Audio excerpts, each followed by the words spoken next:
All right. I think so. I didn't. I Well, put that one in. Yeah. Look at this.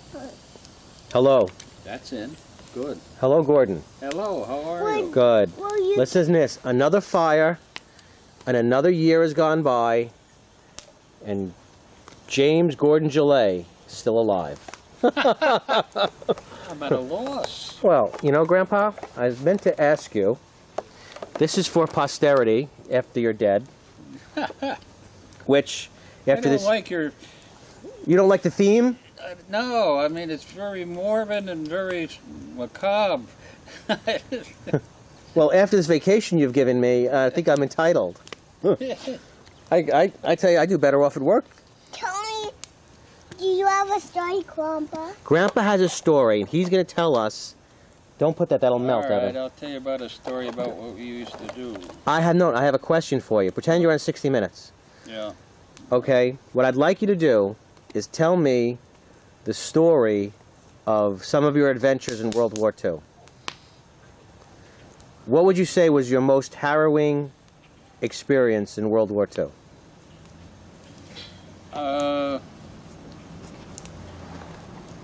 The night after our invasion. Well, let me start first. Let me get you first. How old were you when were you drafted or did you enlist? I drafted. You was drafted. Yes. I I see. tried to sign up as a naval pilot and an army pilot, but my eyesight kept me out. Okay. So I waited Dad. to be drafted. Grandpa, tell me your story. He's telling the story. So you were how old were you when you were drafted? 22, I think. So you'd finished high school and were you working at the time? Yes. Where were you what were you doing? I was a yard clerk for the Delaware and Hudson down in. I worked from 12 at night till 8 in the morning. Good shift. Good shift. It you was, yeah. you know a couple of people. You know at least one person who works that shift. Okay, so you were 22. You're working as a yard clerk for the railroad, and you got drafted. You got drafted into the Army. That's correct. What was the first thing they had you do? Go to a training camp down at Camp Cross, South Carolina. Okay. And so then from there, we went to Fort Ord, California, and put in the 7th Division. And from there, we got on ships, Liberty ships, Mhm. to go to Adak, which is I the got it, Aleutian Dad, Islands. in there. Okay, listen to Grandpa. And from Dad, Adak, we went touch to this? Yes. Kiska, and then finally into Kiska. And we were on LCIs. Those are the ones where the ladders shoot down the front. Mm-hmm. And the commander of the ship, usually a lieutenant commander, he is supposed to No, watch drop that anchor, me. go up on shore. But this guy, he dropped that anchor out in the middle of the ocean, so that when we're walking in, I'm walking here with a machine gun and a rucksack, water up to here. And it was not cold. We were in the Arctic Ocean then. It was cold, you know. Now, so he did that because he was afraid of getting bombed? He was afraid he wouldn't get off the island, I guess. So those lieutenants are cowards, huh? Yes. Yeah, I tell ya. I know that feeling. That had happened a lot at the invasion of Europe too. They just didn't go in far But enough. that wasn't an invasion. That was a training exercise. No, this was an invasion. The Japs were supposed to be in Kiska. Okay. Yeah. So And how soon after you got out of basic training did this happen? Touch the fire. 6 months. No, not after. Go, Maybe go. 4 months. But then so we had this Ranger Hill. It was 1,200 feet. We had to go up, you know, climbing up like. Mm-hmm. And we get just over to the top of it, and somebody Dad, comes and could says, "Hey, I hold do a up! favor for you? You guys aren't supposed to be here." Could I do a favor In for other you? words, we became the first wave there. Okay. Because the other Daddy? ones didn't land I'm right. sure. So they tell you, what the heck are you doing here? You're not supposed to be here. You're the first wave. And then, so how long were you there for? just for about, fortunately, the Japs took off 2 days before we went in. That's always a good thing. It is, yeah, so that it wasn't bad because at one other of the Aleutian Islands, there's our 17th Regiment. They lost a lot of people, not just from bullets, but from frozen feet and frozen hands and inadequate clothing. Yeah. In other words, their clothing was not suitable for this kind of treatment. Kind of like our situation in Iraq. Yes, yes. And fortunately, by the time we went to Kiska now, we all had lined pants, we had different kinds of so that was good in that sense. So, there we were there about another week, got on troop carriers, Look at Navy this, troop Dad. carriers, and Dad, went look down at to this. Oahu and by Schofield Barracks. And Dad, look at this.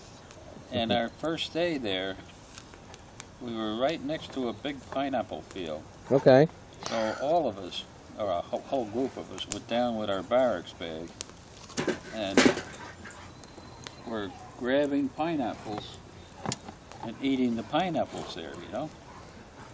Well, pretty soon you eat 3 or 4 pineapples What happens to you? and everybody's rushing for the latrine.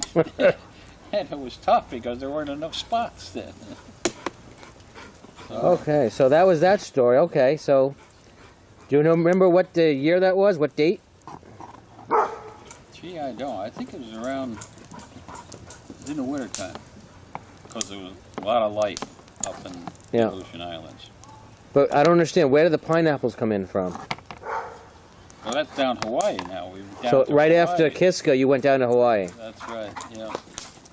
And again, we were training there for Kwajalein in Kwajalein. the Marshall Islands. So okay. So now, what year was it? Do you remember? 1944, I think, then. 1944. Okay, and so it was probably the summer because it was light. You said so. It was probably the summer. So that's in the Aleutian Islands. Yeah. What is In, this? down in Hawaii, that's different. That's just the same as here. Right. Fire. Regular time. Okay. Amen. Well, do you remember what the month and date you were enlisted? And we Yeah, I think December 23rd, Okay, so that makes sense because you figure 1942. you had 4 months of basic training, Yeah, and then 4 months after that you went to Kiska. So that's 8 months. It was August. right, It was the summer in the Aleutians, right. and then it was probably the fall of 1944. just like this. No, had to be No. 40. It had to be 43, right? No. The Aleutians is 43, yeah. Yeah, 43 because 44, that's almost, the war ended in 44. no, Didn't it? ended in 45. 45. What I saw this? So right now. Go ahead.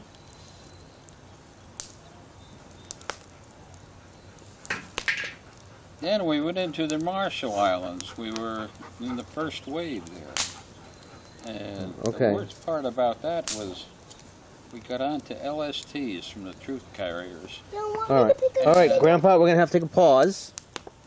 I'll remember this. So now, right now, we talked about your basic training, Kiska, and we talked about training in Hawaii. Right.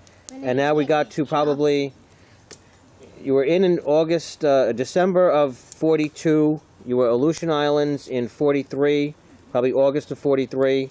So now you're talking about fall of 43. You were in Hawaii Right. in the fall of 43. Okay, so you were training in Hawaii. You were done training in Hawaii, and right then, what was your next mission? Kwajalein in the Marshall Islands. All right, what happened there? Well, we were in the first wave. That little thing So off. that we got off at troop carriers and got into LCIs, which had alligators in them. Alligators are the tank-like things that go right up on shore. And 2 in the morning, we got out and we had a rendezvous. And we're not going in till 5 in the morning. Well, by the time we were going in, everybody was so seasick, they didn't care whether they got shot. We went in, and nobody, before we went in, there were a couple of bombers that dropped blockbusters on the seawall there. So that we got in, nobody got hurt. Mm-hmm.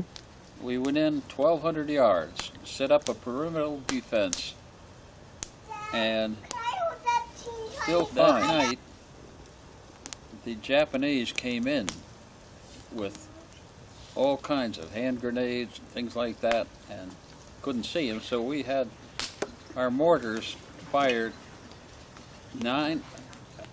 300 flares and 900 rounds of HE, that's heavy equipment, firing power.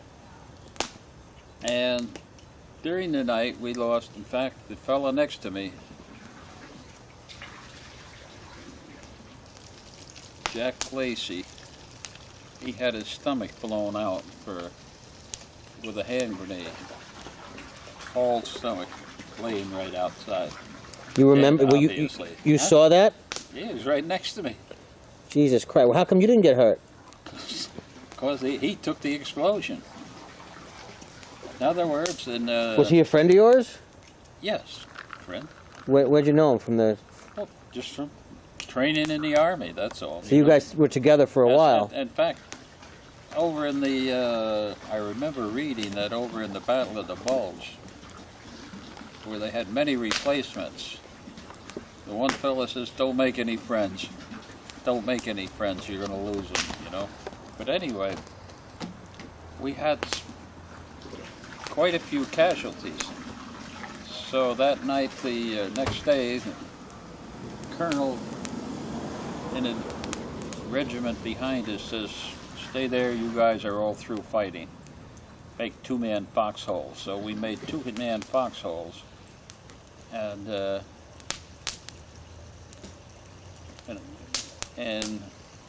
fella that I was sleeping with, he was a little bit off too.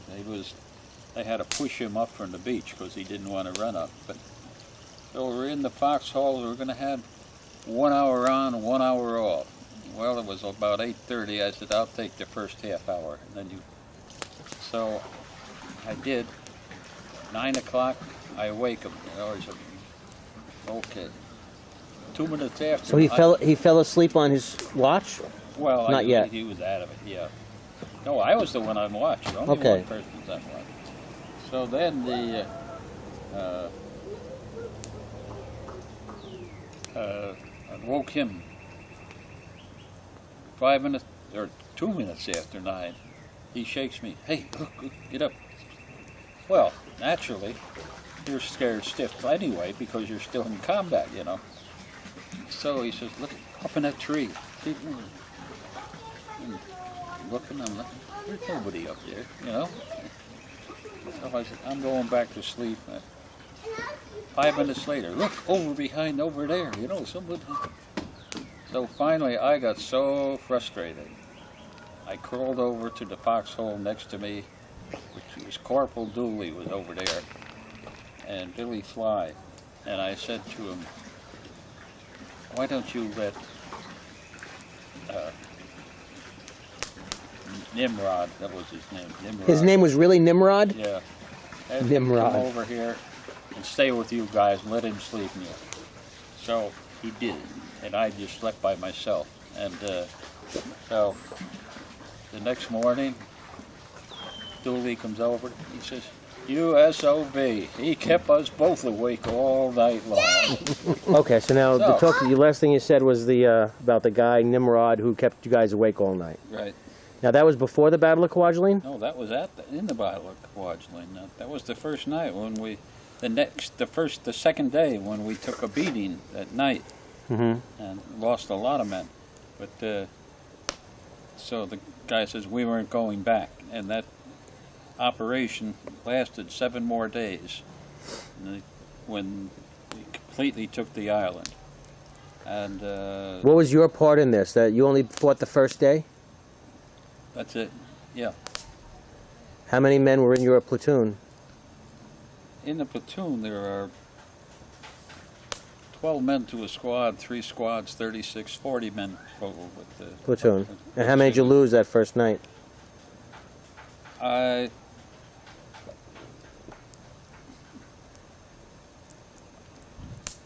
I think injured.